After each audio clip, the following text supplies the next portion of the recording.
नमस्कार दोस्तों, आज अपन आरपीसी सेकंड ग्रेड के कट ऑफ के बारे में एक हल्का फुल्का जानकारी लेते हैं। भाई अपने को कितने नंबरों तक जाना है, क्योंकि सबसे इम्पोर्टेंट है कि इस बार सीटें कम हैं। तो अपन देखते हैं सबसे पहले इंग्लिश में लास्ट ईयर 293 पे गई थी। तो इस बार सीटें कम होने के अकॉर्डिंग अपन 310 मोटा मोटी मान के चलते हैं, 310 नंबरों तक अपने को पहुँचना है। साथ ही साथ मानते हैं अपन साइंस लास्ट ईयर 203 नंबरों पे गई थी। तो इस बार अपन मान के चलते हैं भाई साइंस में थोड़ी सीटें कम है, तो 210 से लेकर 215 नंबरों तक की ही कट ऑफ जाने के चांसेस है। उसके भी मैं रीज़न भी बता दूंगा क्या कारण है। मैथ्स के तो मैं आपको श्योर बता देता हूँ, यदि 200 नंबर लेके आएगा उसका श्योर सिलेक्शन है। उसका रीज़न है 693 सीट्स। और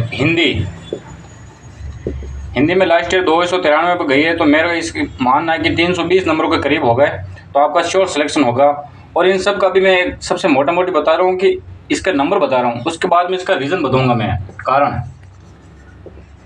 ठीक है, तो अब बात करते हैं अपन संस्कृत में मेरा ये मानना कि 370 नंबर तक कट ऑफ जाने के चांसेस है। सबसे इम्पोर्टेंट है सीटें कम होने का कारण ये है।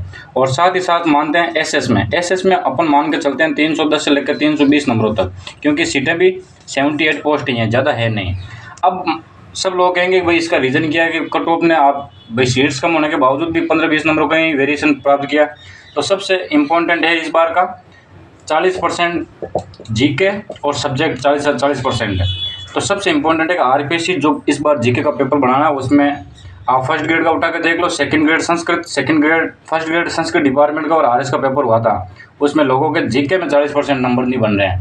तो इस बेसिस पे ये मैंने बनाए हैं और ये 100% प्रूफ है। उसका यदि रीज़न देखना है तो आप संस्कृत डिपार्टमेंट वाला कट ऑफ की जानकारी देख लें। धन्यवाद।